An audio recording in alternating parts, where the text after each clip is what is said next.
대한민국의 검찰이 무차별한 통신조회를 했습니다. 혹시나 하고 저도 제 핸드폰을 보았습니다. 그랬더니 이렇게 통신조회 사실 통지가 와 있었습니다. 내가 도대체 왜 이 통신조회 대상이 되어야 되죠? 검찰은 왜 나에게 이런 통신조회를 했죠? 이것에 대해서 밝혀줘야 되는 거 아닙니까? 그래서 제가 또 혹시나 해서 그전에도 통신조회를 했는지 알아봤습니다. 근데 저에게 여러 차례 통신을 조회했습니다. 저에게 왜 이런 통신을 조회했는지 알려주지는 않고 비밀스럽게 통신조회를 했습니다. 제가 누구와 어떻게 연루되어 있어서 이렇게 대한민국의 검찰이 저를 마구잡이로 흔들어대는 거죠? 윤석열 대통령 이렇게 국회의원 통신을 함부로 조회해도 됩니까?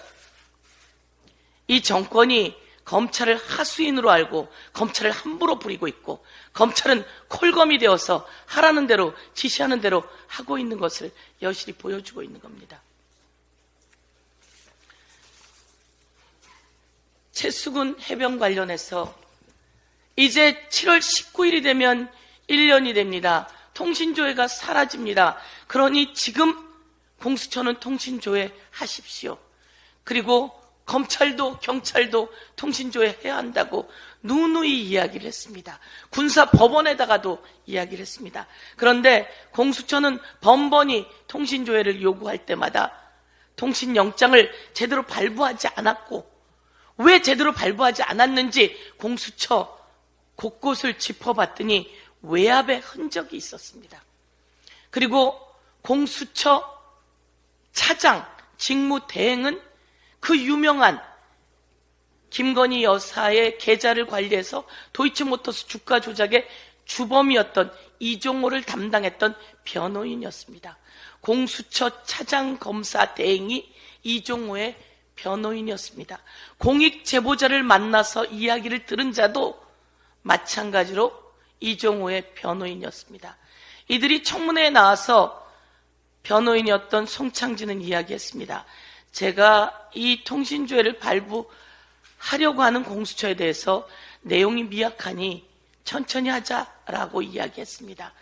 그런데 법원에서 발부가 기각되기도 했습니다. 라고 하는 이야기를 마치 자기가 무엇인가 내용이 있는 듯 이야기했지만 이것은 엄연한 수사 외압이었습니다.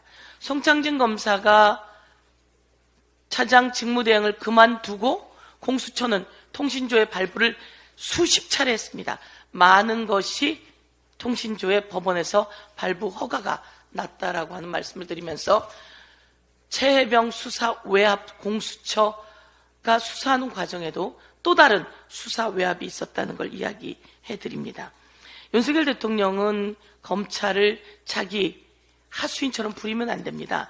공수처의 최혜병 사건 관련한 수사 외압 조사는 그 정점에 윤석열 대통령이 있고 그리고 그 정점에 대통령실 관계자들이 있으니 이것은 성역 없이 수사해야 된다. 이런 말씀 드리겠습니다. 요즘 한간을 떠들썩하게 하는 사건이 또 하나 있죠.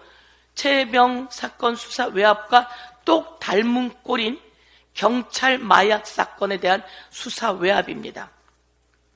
여러분 기억하시죠? 윤석열 대통령이 마약과의 전쟁을 강조했습니다. 마약과의 전쟁을 강조했던 한동훈이 있었습니다. 한동훈은 이렇게 이야기합니다. 법무부 장관 시절 마약과 전쟁하듯이 마약을 잡겠다고 이야기했습니다. 그리고 대통령은 국민과의 대화라고 하는 자리에 나와서 제가 한때 마약을 했었습니다라고 하는 사람에게 이것은 국가가 제대로 수사를 하지 않아서 그런 마약이 횡행하게 된 것이니 이제 국가가 수사하겠다고 이야기했습니다. 그런데 이렇게 말했던 윤석열은 어디 갔고 이렇게 말했던 한동훈은 어디 갔습니까? 이제 한동훈 용산, 한동훈 국힘당 대표 그리고 윤석열 용산 대통령은 답변해야 합니다. 왜 마약 수사를 하는 곳에 대통령의 그림자가 어른거리며 용산의 그림자가 어른거리는지 한동훈도 그리고 용산에 있는 대통령도 이에 대해서 답해야 합니다.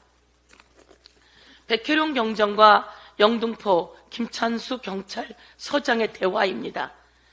9월입니다. 9월 9월에 이런 대화를 합니다. 이 사건 용산에서 알고 있다. 심각하게 보고 있다. 브리핑 연기하십시오. 이것은 9월 중순입니다. 그런데 여기에 백혜령 형사과장이 이야기합니다. 그래서 제가 다시 묻습니다. 서장님, 제 신뢰가 깨지는 일입니다. 이것은 브리핑 연기하면 안 됩니다. 라고 했던 내용이 바로 9월입니다. 조병로가 전화하기 전입니다. 조병로가 전화하기 전에 벌써 용산에서 심각하게 보고 있다고 하는 내용이 나옵니다. 이건 9월이고요. 조병로가 이 말이 안 먹히자 전화를 한 겁니다. 조병로가 전화를 한 것은 10월 5일이 첫 번째 전화입니다. 세간 이야기가 안 나오게 하는 거 맞죠? 안 나오게 해주세요. 국정감사 때 야당이 정부를 엄청 공격할 건데 야당 도울 일 있습니까? 라고 10월 5일 날 조병로가 전화를 합니다. 조병로가 전화하기 전에 벌써 김찬수 영등포 경찰서장이 백혜룡 과장에게 이야기한 겁니다. 용산이 알고 있고 심각하게 보고 있다. 조병로보다 먼저 용산이 개입했다고 하는 말씀을 드립니다. 그리고 조병로가 여러 가지 이야기를 하면서 조병로가 끝내는 이것을 백혜룡 형사과장이 문제 제기하니까 이번에 서울청 생안부장 하다가 승진이 안 되고 일단은 제가 이번에 진급을 하면 과장님을 위해서 열심히 뛸게요. 완전한 청탁입니다. 인사와 관련한 완전한 청탁입니다. 이 내용은 10월 5일, 10월 14일 그리고 11월 14일에 있었던 일입니다.